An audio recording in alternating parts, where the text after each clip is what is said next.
What's up, everyone? Broadcasting live from this place, and you're watching me. My name is Lauren, and I'll be your podcast host for today. Welcome to Permit Ningpo's first ever podcast, where we aim to educate and discuss about topics that might be relevant for your future. As we're going through this pandemic, I believe some of us might have encountered days where we felt lost and overwhelmed with everything that's going on around us. That is exactly why we're making this podcast. Hopefully, this podcast can be a form of refreshment that not only you guys can enjoy, but also gain valuable life lessons from. Today, we're going to be discussing about a very interesting topic, which is job prospects for Indonesian graduates from China. We are welcomed with a wonderful guest speaker today that some of you might already know. He is our former Permitting Post president in 2015 to 2016 and PPI Tiongkok's former president in 2017 to 2018. He is also currently working as an MC and recruitment consultant. Without further ado, let's welcome our guest speaker for today, Ko Reynaldo Aprilio. Yeay, ini ada audiensnya guys yang tepuk tangan nih. Ada. Hello, thank you Oke, so much for taking the time halo. to be here with us. Ya, halo teman-teman. Thank you Loren, thank you buat teman-teman semuanya. Apa kabar? Iya, jadi gimana kok kabarnya setelah lulus dari Ningpo? Rasanya pengen balik kuliah lagi sih ya, karena uh, life is tough, Jakarta is so hard. Jakarta keras guys. I see. Kalau kesibukan Koko apa aja nih akhir-akhir ini? Kalau akhir-akhir ini yang pasti mungkin fokus di konsultan aja, karena kalau buat MC kan memang sekarang buat event semua ke pending ya. Jadi memang aku fokus di konsultan aja gitu.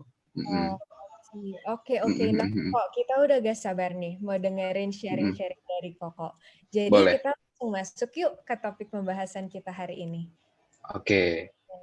Sip. So, firstly kok, kita nih angkatan sekarang kan gak sempat melihat perjalanan Koko di Ningpo. Tapi kita tahu back in the days you could manage and juggle a lot of responsibility at once, despite all of the possible challenges. And that is so admirable kok. So we would like to ask, what keeps you going? Apakah ada suatu prinsip atau mindset tertentu yang Koko pegang dalam hidup? Oke. Jadi mungkin kalau ini aku cerita sedikit tentang perjalanan aku di Permit dan PPI ya. Nah, jadi memang sebelum aku ke Ningpo itu kan memang aku udah MC, which is memang itu image-ku tuh udah lawak banget lah, bercanda banget lah, selengean banget, setengah mati gitu. Nah, jadi memang banyak orang yang ketika aku pulang ke Indonesia, terus mereka tahu aku ketua, kirain itu bercandaan, kirain aku tuh kayak bayar lah atau apa gitu buat bisa jadi ketua gitu. Tapi memang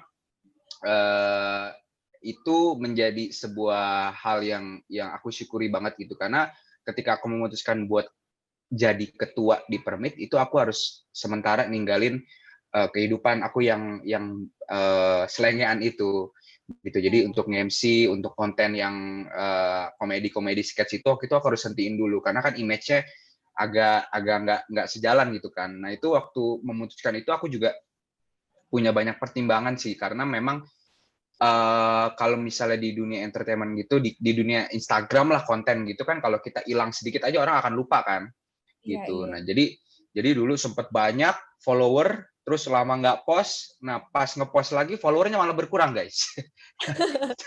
Iya, jadi karena mungkin kan dulu sering follow, tapi pas aku lama nggak muncul, tiba-tiba muncul lagi, terus pas muncul nih, lo sokap ini, ini lu siapa ini? Dia akhirnya di-unfollow gitu sih. Jadi tapi aku sama sekali nggak pernah menyesal bisa ada di Ningpo, menjadi ketua Permit Ningpo, melayani teman-teman semua gitu. Karena menurutku hidup itu bukan cuman sekedar kita hidup sendiri gitu. Dengan menjadi seorang pemimpin, apalagi di sebuah organisasi waktu itu Permit Ningpo yang memang legit under the perlindungan dari kedutaan juga, terus dari pemerintah Indonesia juga, dan itu membuatku sesuatu yang aku sangat bersyukur bisa ada di situ, karena kan konsep kita di permit itu kan sebenarnya kan melayani kan. Kita melayani teman-teman mahasiswa yang ada di Ningpo, yang ada di Tiongkok juga.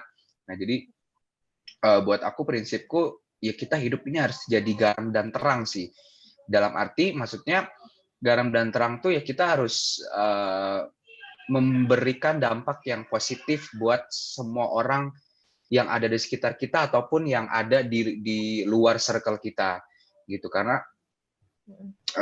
ya hidup kan sementara ya, kalau misalnya kita cuman hidup untuk memperkaya diri sendiri, untuk membuat diri kita semakin baik doang, tapi kita nggak pernah berdampak buat orang, ya percuma gitu. Nah, jadi mungkin sebuah hal itu yang garam dan terang itu yang membuat aku terus keep going gitu, walaupun begitu banyak challenge yang ada ketika aku jadi ketua Permit Tingpok gitu ya, awal-awal itu.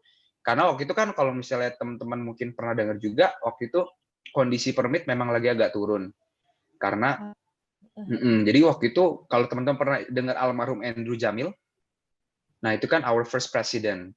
Nah, jadi our first president itu yang buat Permit Tingpo, dan kebetulan dia juga waktu itu sempat jadi ketua PPI Tiongkok yang nasional. Nah, jadi dia sama kayak aku dulu. Sebelum aku tuh ada dia dulu yang pertama. Nah, tapi ketika itu dia sakit, nggak bisa ngelanjutin masa kepemimpinannya, terus akhirnya dia meninggal. Habis itu permit menurut aku agak mengalami penurunan lah, dalam arti kita nggak dapat nggak dapat faedahnya lah untuk berorganisasi itu kayak gimana gitu. Nah, jadi memang tantanganku waktu itu agak susah tuh ngubah image permit yang cuma sekedar main-main doang, yang cuman sekedar oh ya udah kayak kumpul-kumpul doang tanpa ada benefitnya. Itu aku agak susah ngubahnya, sampai maksudnya ya puji Tuhan bisa diberikan berkat untuk bisa ya sampai sekarang gitu, sampai zamannya Darren, Gloria, Lauren dan juga Michael masih bisa jalan gitu. Nah, satu hal yang bikin aku keep going ya itu, aku merasa aku punya ada kesempatan untuk bisa jadi garam dan terang, karena nggak semua orang kan punya kesempatan seperti itu gitu sih, Lauren. Benar-benar. Oke, kok that's wonderful. Kok oke, now let's move on. Seperti yang kita tahu juga, kok ada background berprofesi di dalam bidang HR atau Human Resources. Lebih tepatnya sebagai recruitment consultant ya, kok ya. Betul, Nah, betul. boleh share gak kok pandangan dari seorang recruiter terhadap mahasiswa lulusan Tiongkok? Maksudnya tuh bagaimana prospek karir baik di Indonesia maupun di Tiongkok bagi para alumni Indonesia yang lulus dari Tiongkok? Oke. Nah, mungkin kalau misalnya kita ngomongin pekerjaan aku harus sedikit menjelaskan dulu ya, boleh? Karena agak sedikit nggak sedikit umum nih kalau untuk pekerjaan aku. Nah, jadi aku itu bekerja sebagai executive recruitment consultant di sebuah perusahaan executive search company. Nah, jadi atau informalnya itu headhunter. Nah, basically headhunter itu adalah sebuah perusahaan yang membantu kliennya untuk hiring profesional. Nah, tapi memang biasanya yang kita hire itu adalah level manager ke atas. Jadi manager, head, direktur sampai C-level gitu. Nah, karena executive search company kan, jadi yang aku handle begitu. Nah, tapi memang karena portfolio klienku tuh banyak klien-klien dari perusahaan China, dan memang database dan juga spesialisasi perusahaanku itu banyak Chinese graduate talent juga. Jadi kita juga suka handle yang posisi manajer ke bawah yang Mandarin speaker gitu. Nah, nah jadi kalau untuk ngomongin prospek karir, menurutku sih ada beberapa hal juga yang penting. Yang pertama, yang pasti adalah ketika kita udah kuliah di China, pulang ke Indonesia ataupun nanti mau kerja di perusahaan China juga, itu menjadi sebuah keuntungan banget. Karena satu, kita sangat get used to Chinese culture. Karena pasti teman-teman juga tahu kan, dari Indo ke China itu ada awal-awal ada culture shock kan pastinya. Nah, itu kita sedikit banyak pasti mengerti lah tentang perbedaan culture itu, karena kan kerja di perusahaan China, misalnya nanti kayak aku nih kerja di perusahaan China, itu pressure-nya beda, terus kayak bener-bener dinamis dan cepet banget, nggak ada waktu buat jeda gitu.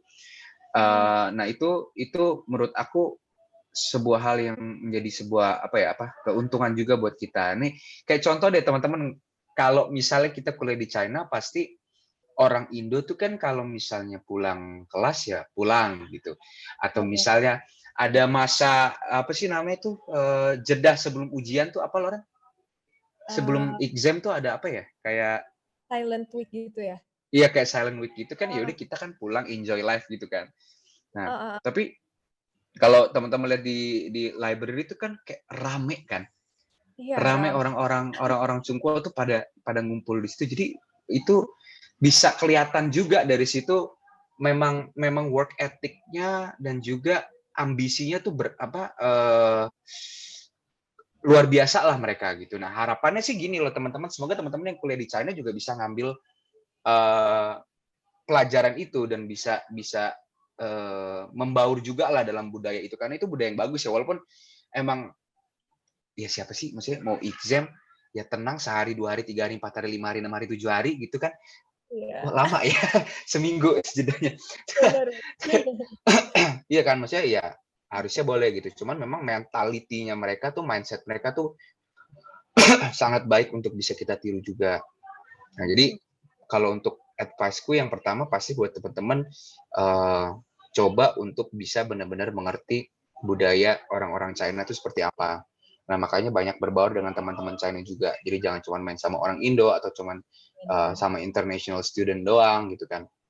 Jadi harus coba cari teman-teman China juga coba membaur. Walaupun ya susah banget ya teman-teman karena ya teman-teman tahu mungkin yang kuliah di Nottingham atau yang kuliah di Iya, Ningta juga itu ya Inggrisnya agak terbatas, agak terbata-bata.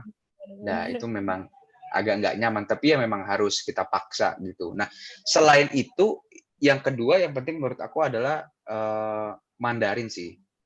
Menurutku Mandarin penting banget. Sedikit banyak teman-teman harus bisa Mandarin lah. Walaupun memang Mandarinku nggak sebaik itu, tapi maksudnya penting banget buat kita bisa Mandarin. Karena sebagai seorang recruitment consultant yang aku selalu liatin profil-profil orang baik yang manager head ataupun direktur ataupun yang fresh grad itu ketika ngeliat sebuah CV di mana orangnya bisa Mandarin itu pasti aku langsung kayak ini orang nih ini pasti langsung langsung kelihatan gitu.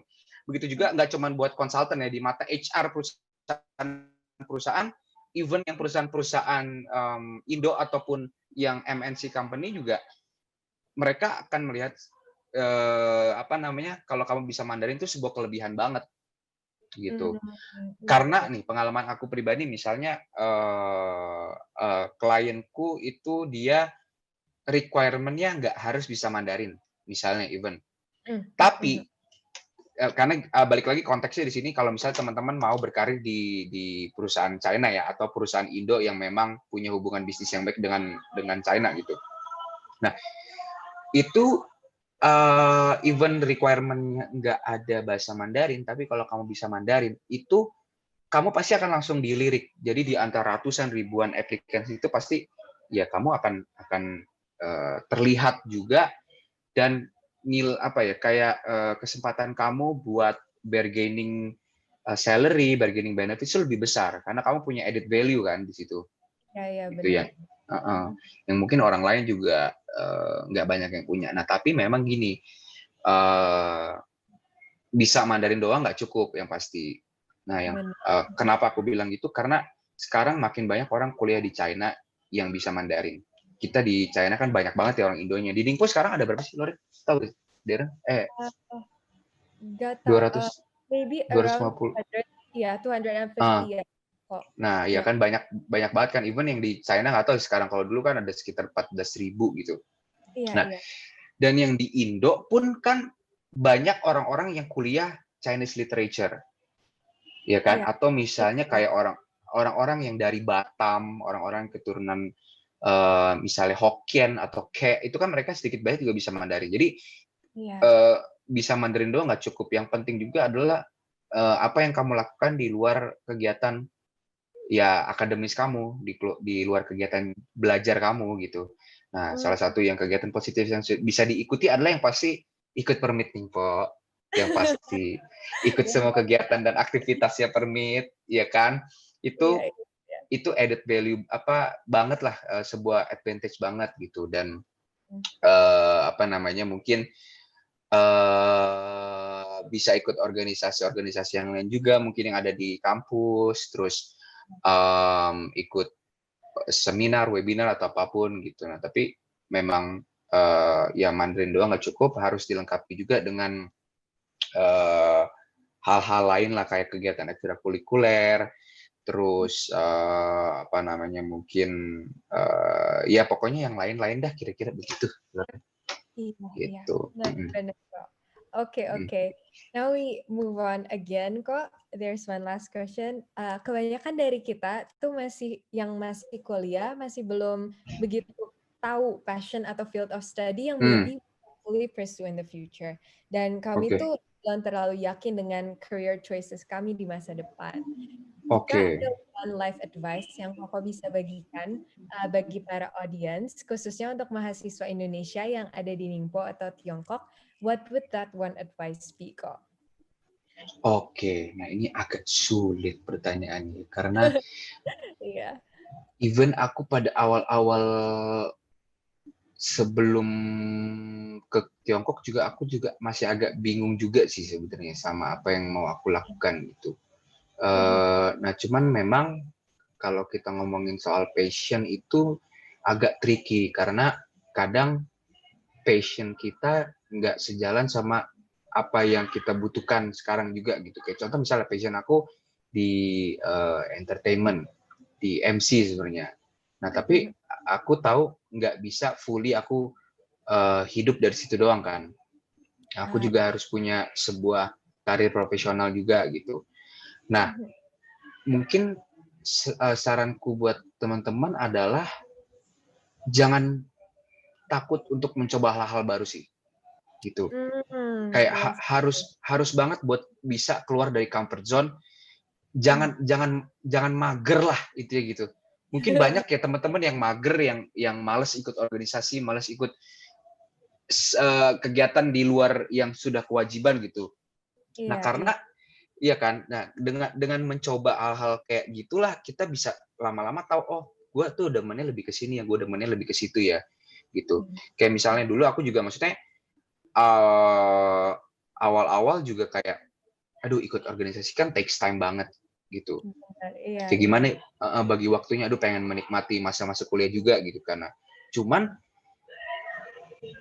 ya walaupun tetap ada harga yang dibayar ya, kayak kalau misalnya kamu menyibukkan diri dengan kegiatan-kegiatan gitu, yang positif ya, bukan kegiatan yang negatif gitu, kayak Surely. kayak clubbing, nggak apa-apa juga sih guys, sebenarnya itu tetap harus, nggak apa-apa, itu harus juga, harus work life balance lah itu. Ya. Oke, iya benar-benar. Nova masih ada ya Nova? Ini Iya, masih Mas. ada ya? Masih ada. Oh, Oke, ya oke. jadi Mhm. harus harus berani nyoba dan keluar dari comfort zone sih apapun itu. Even ya dulu ya saking anehnya itu aku baru ingat aku pernah ikut sebuah uh, karena waktu itu lagi kayak walaupun udah sibuk tapi kayaknya kok nggak sibuk-sibuk banget gitu. Jadi ada Oh. waktu kosong gitu. Jadinya aku itu waktu itu ya Mhm. volunteer untuk menjadi apa bahan percobaan penelitian neuroscience bla bla bla gitulah di Oh, Nottingham. Ada sepupu kok. iya Keren itu banget. itu saking saking aku nggak tahu apa ya ya udahlah aku coba hal yang baru nih ada di email kan biasa email Nottingham kan suka ada Oh, tuh ini ada benar-benar. kayak ada kayak PhD student dia mau meneliti tentang pergerakan otak something something gitu jadi Benar. terus aku ya udah kok apa namanya kirain kan maksudnya banyak aplikasinya karena menurut aku menarik kan Mhm, jadi ya udah mhm. aku bilang ya aku apply tapi kalau misalnya nggak kepilih ya udahlah gitu kan ternyata langsung kepilih. Nah pas aku datang Oh, ke ruangannya itu kok nggak ada orang ya sepi gitu kayak eh, sepi aja gitu terus ada nih ilmuwannya nih PhD studentnya nih iya. kok Heeh. mohon maaf ya agak agak kayak engkok-engkok kacamata gitu kurus ceking kayak nggak kelihatan kayak saintis gitu loh jadi kayak Oke, pas Oke. pas masuk ke situ, waduh ini apa jangan-jangan gue lagi mau dijadikan Frankenstein atau apa gitu. Nih, soalnya kan udah bukan nama otak kan, itu Iya, iya. aku juga udah gitu duduk Heeh, heeh. pakein alat otak gitu kan buat ditaruh. Waduh, ini gawat nih apa nih? Aduh, aku udah berdoa aja Tuhan Yesus semoga nggak terjadi apa-apa. Ini kan semoga tidak ada berpengaruh sama kepintaran aku atau apa atau kesadaran aku gitu. Tapi itu menjadi hal yang menarik dan jadi sebuah pengalaman gitu kan. Iya, iya. Atau Benar. atau apa ya, yang banyak lah yang bisa kita coba ya selain organisasi PPI atau, permit, bisa juga ikut, apa sih, kayak kan ada itu yang kayak NAA itu masih ada nggak sih? Iya, masih ada. Masih ada Masih kan NAA kan?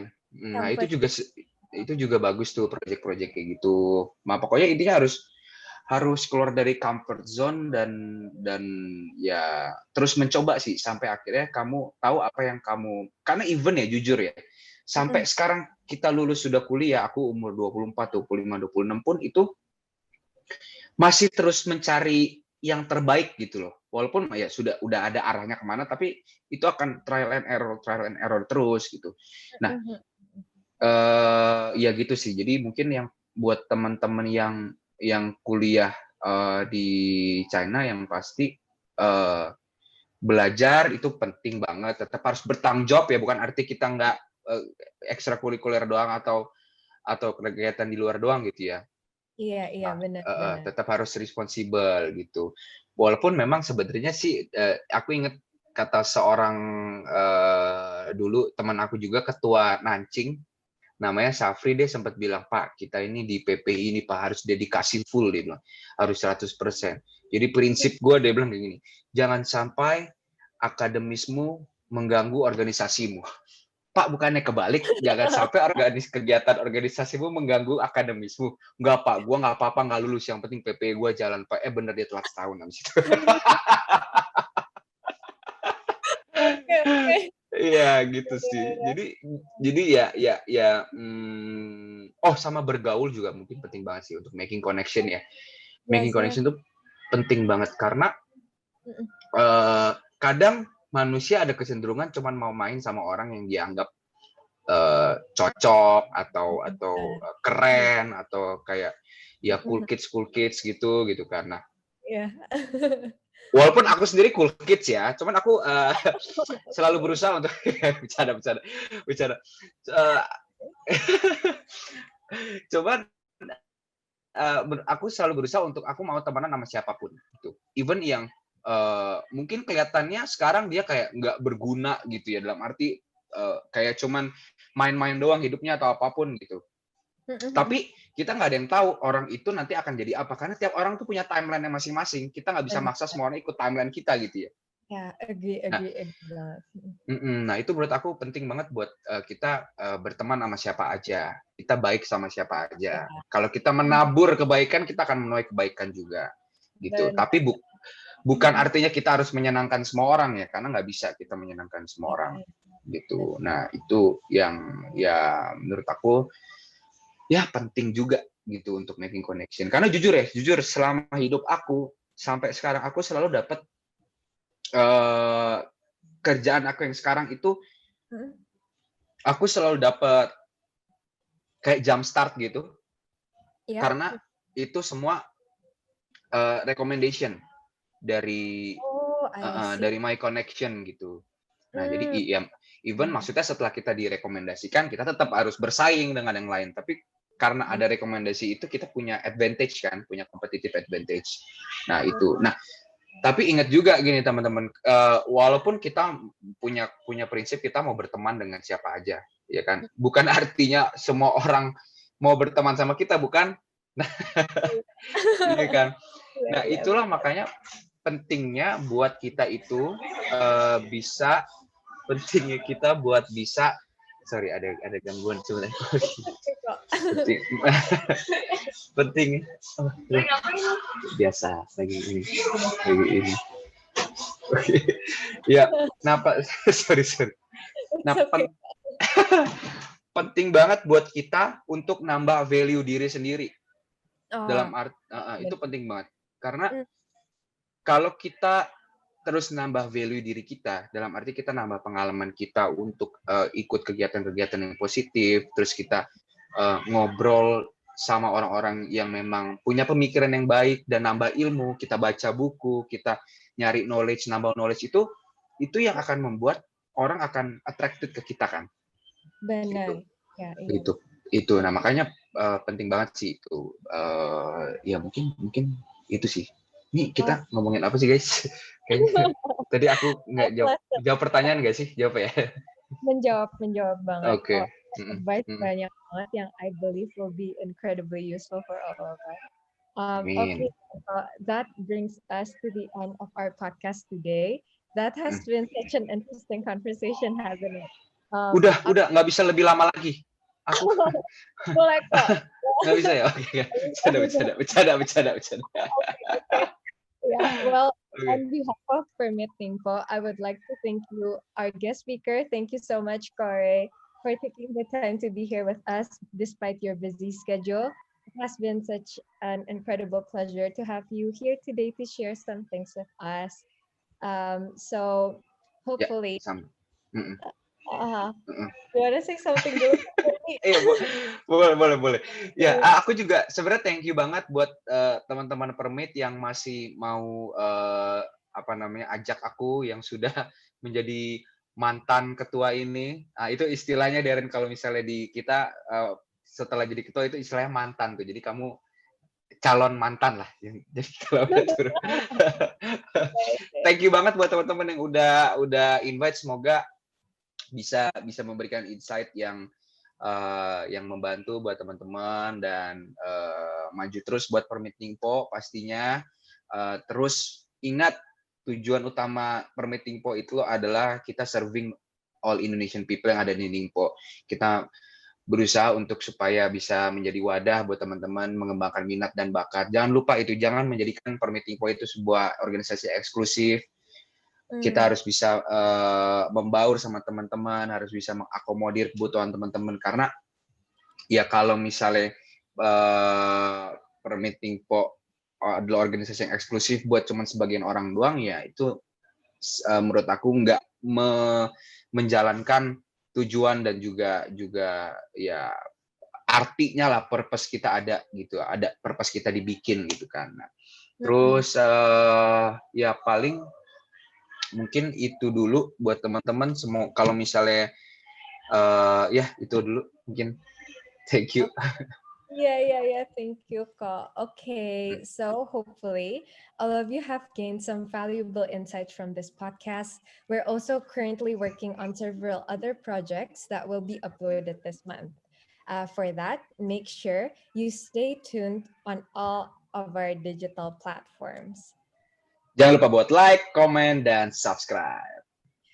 Remember to stay safe, wear a mask, and socially distance. This is Lauren. This is Ray, signing out.